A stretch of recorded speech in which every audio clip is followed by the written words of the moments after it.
Howdy, everyone. It's Bradley Stalder, and this is episode 3 of the Best Bell Fantasy Football Podcast. Thanks for tuning in. In episode 2, I introduced the concept of percentile adjusted rates and how percentile adjusted rates can be helpful deciding which players more easily access ceilings and which players have historically shown that it may be a bad bet for them to access ceilings. Today, I'll be turning that information, that research, apply the percentile adjusted rates for team stacking purposes.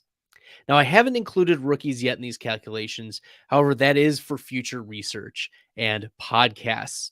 Now, which teams should best ball drafters be targeting? Well, we can't all draft the Tampa Bay Buccaneers, right? That team is given with Tom Brady, Leonard Fournette, Mike Evans, Russell Gage, Chris Godwin's on the mend. Gronk hasn't decided if he's coming back to play as of this recording, though I think he is worth drafting. You should be drafting Rob Gronkowski in your best ball drafts. There are other no-brainer teams like the LA Rams, Buffalo Bills, LA Chargers, Cincinnati Bengals. Again, I feel like I don't need to make a case for those teams. I'll start with 3 team stacks you should prioritize, and then give 3 team stacks you should avoid, or avoid most of their players. First, the Minnesota Vikings. Now, they're led by Kirk Cousins, who's been scoring 22 or more fantasy points at only 25.6% clip over the last 3 seasons. And he's reasonable cost, going at quarterback 16 on most sites. But it's the wide receivers who have been lighting it up for the Vikings. Justin Jefferson, wide receiver 3 on Underdog, should be strongly considered in that conversation for wide receiver 1 overall, given that over the last 2 seasons, Jefferson has been a wide receiver 18 or better nearly 40% of the time. Half of that as a wide receiver 1, half of that as a wide receiver 2. 13% of the time, he was your wide receiver 3. So over 50% of the time, he's coming in one of those top 3 wide receiver spots for you. He's been consistently elite. It's also Adam Thielen, who's being drafted at wide receiver 39. What a discount on Adam Thielen. When on the field, Thielen's been a wide receiver 18 or better 34% of the time over the last 3 seasons. Even when Thielen and Jefferson haven't been lighting it up, we've seen other young wide receivers like Amir Smith-Marset, drafted a wide receiver 152. KJ Osborne, wide receiver 71. And even Jalen Nailor's being a last-round consideration at wide receiver 139. We've seen those two, Amir Smith-Marset and KJ Osborne, be factors, and it wouldn't surprise me if Jalen Nailor also is a factor this coming year in sporadic weeks. The current Vikings wide receivers, some percentile adjusted rate of making a winning best ball lineup over the last 3 years has been the 3rd highest among all wide receiver groups. All of this in the context of a run-first offense centered around Dalvin Cook over the last 3 seasons. Here's the thing. The tides may be shifting with a new head coach coming from the LA Rams, whose pass rate in neutral game scripts was 2nd highest each of the last 2 seasons. Compare that to the Minnesota Vikings, who had been 11th each of the past 2 seasons. And they also have a new GM who's analytically has a strong analytics background. This will be no Mike Zimmer 1980s run and tumble offense. This is going to be a new and fresh Minnesota Vikings 2022 offense. Expect the Vikings to increase their pass attempts, increase their scoring, increase their wide receiver fantasy points. You want Vikings wide receivers taking shots on them later on in your drafts. The Arizona Cardinals may have quelched the drama involving Kyler Murray, but the market has yet to catch up to that transaction. On draft night, shocked the world, Marquise Brown to the Arizona Cardinals. Now, Marquise Brown is still being drafted as the wide receiver 21. Guess what? He's not on Baltimore anymore. He's on the Arizona Cardinals. Let's put some context to what Brown did over the last few seasons in Baltimore. Brown still put up wide receiver 6, like that elite tier of wide receiver numbers, about 4% of the time. Wide receiver 18 numbers nearly 20% of the time, and wide receiver 30 numbers about 30% of the time. That was over the last 3 seasons. Now, last year, when the Ravens became a top 10 pass volume offense in 2021, Marquise Brown saw each of those metrics increase to 6%, 22%, and 37%. So we saw not only his upper ceiling, his upper echelon increase, but also even that floor of making your best ball lineups. Both Brown's floor and ceiling increased in that volume. And now you're going to Arizona where the pass volume is high. There's also good opportunity. DeAndre Hopkins is suspended for 6 games. He's aging. He's wide receiver. He's 30 years old, being drafted as the wide receiver 30. Zach Ertz, he's 30 years old, drafted as the tight end 10. AJ Green, he's the wide receiver 85. And if I'm taking any late round shots, AJ Green isn't a bad one. But there's also Rondell Moore. He's unproven, wide receiver 54 right now. And Marquise Brown pegs to be the clear wide receiver 1. You want to stack your Kyler Murray with Marquise Brown and throw in some AJ Green, throw in some Rondell Moore, some Antoine Wesley, who's going at wide receiver 120. All of those players have played significant roles in the Cardinals offense before in the absence of DeAndre Hopkins. So they should be values, and you should be sprinkling them in with all of your Kyler Murray stacks. The last team I want to encourage you to stack with is the Dallas Cowboys, right? They rank 8th in quarterback wide receiver stack rate and 6th in quarterback tight end stack rate among currently rostered players rates over the last 3 seasons. Dak Prescott has been the model of consistent quarterback play over the last 3 years. Only Patrick Mahomes and Dak Prescott have 3 straight seasons of at least 25 fantasy points as their 73rd percentile weekly output. Even though last year featured Amari Cooper, Michael Gallup, CeeDee Lamb, and Ezekiel Elliott all sustaining injuries, and with Dak coming off of a devastating 2020 knee injury himself, he still put up 22 or more fantasy points at the 6th highest percentile adjusted rate among quarterbacks. Now, the receiver room may look different in 2022 with the additions of Jalen Tolbert and James Washington, along with the departures of Amari Cooper and Cedric Wilson. CeeDee Lamb is still there. Michael Gallup's recovering from an ACL, but it's Dalton Schultz, tight end 8, who has emerged as a star. Schultz was tight end 5 last season in percentile adjusted rate of scoring 16.4 fantasy points. Now, that rate was ahead of George Kittle. It was ahead of Dallas Goedert, and it was ahead of Darren Waller. If you draft Dak, Dalton Schultz is a priority add. Now, let's turn to the avoids. Bears fans, you want to close your ears for this one.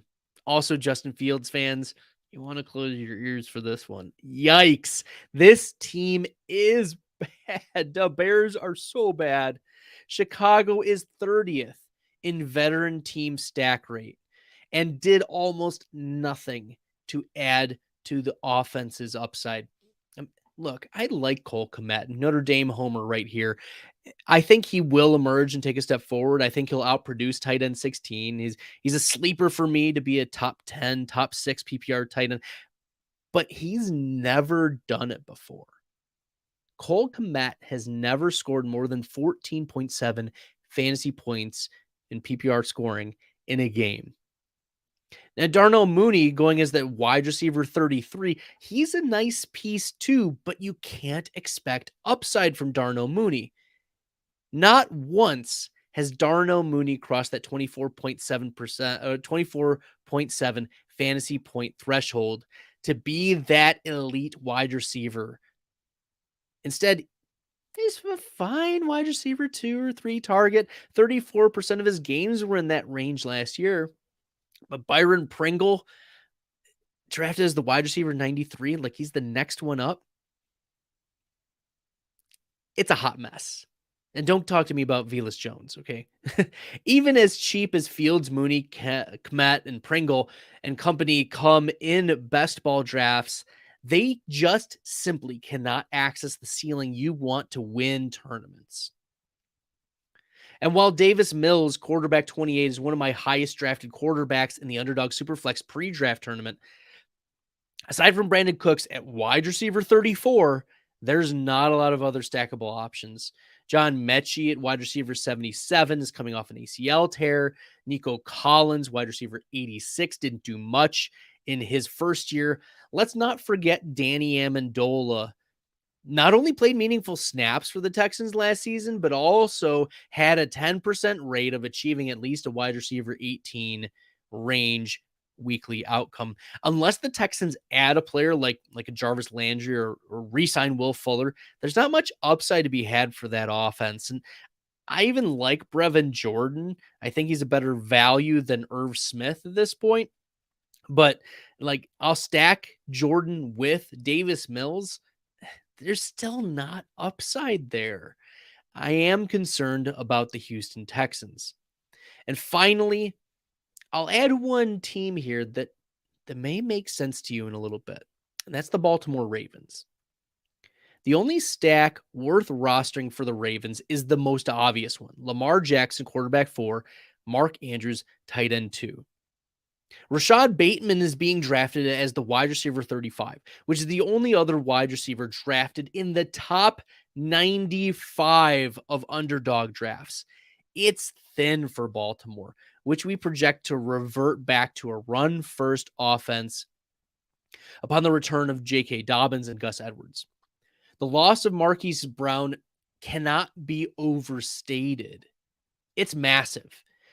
He's 26+% target share. You just straight up lose. And for Bateman to elevate to only wide receiver 35, that speaks to the market's unwillingness to crown him as any upside play in this Ravens offense. His rookie season, yes, it was slowed by injury, but Bateman was a wide receiver 30 only about 2% of the time. And he was making your best ball lineups only about 5% of the time. There may be a missing target share, but the former first-round pick wide receiver is the only one who's poised to step up. My advice is, if you miss out on Andrews and he goes off the board, don't be afraid to draft Lamar Jackson naked. Like, you do not need to take shots on later round wide receivers like Devin Duvernay, who's going as wide receiver 96, Tylan Wallace, wide receiver 117, James Proche, wide receiver 125. You don't need to take a shot on Nick Boyle later, okay? Those players can be ignored. Lamar is fine being drafted naked if you miss out on Mark Andrews. And in fact, like, you can also draft Mark Andrews and not have that correlation with Lamar Jackson. It's okay. Like, you're okay if you miss out on that stack. But if you're going to stack the Ravens, the only stack that makes sense is Jackson and Andrews. Now, since you've been listening and such a great audience, I want to give you one more bonus consideration. And it's the homer in me, right? It's one to think about a little bit deeper. And this is actually a good stack. I want you to stack this player, Aaron Rodgers and Aaron Jones. I want you to stack them together. With Devontae Adams gone, Aaron Jones is the unique running back priority stack in best ball. In the 7 games Adams has missed over the last 3 seasons, Aaron Jones has averaged 5 receptions, nearly 7 targets, averaged over 125 total yards, over a touchdown, nearly a touchdown and a half every game, and on average finishing as the running back 9 in PPR scoring. 2 of those games, he was the running back 1 overall. Not only that, but Jones has scored at least 23.6 PPR fantasy points at the 7th highest rate over the last 3 seasons. And despite the emergence of A.J. Dillon last season, we saw Dillon increase in targets and rushes, touchdowns, involvement in the offense. Jones still scored at least 23.6 fantasy points at about the same percentile adjusted rate in 2021 as in 2020. The additions of Christian Watson and Romeo Doubs in the rookie draft, they don't impact Aaron Jones and his role in the offense. You know he's going to get hyper targeted in the Green Bay passing game for 2022. And as for Aaron Rodgers, he's had the 5th highest rate of scoring 22 or more fantasy points over the last 3 seasons. So Rodgers Jones, that combination makes sense. And for what it's worth, Christian Watson and Allen Lazard are outside the top 50 of wide receiver, and Watkins, Dubes, Cobb, and Amari Rodgers are all wide receiver 80 or later. Well, that'll do it for today's pod. Thanks for tuning in. If you haven't subscribed to the Best Ball Fantasy podcast, make sure you do wherever you listen to podcasts. And make sure you check out the Best Bell YouTube channel where I'll be drafting live throughout the off season.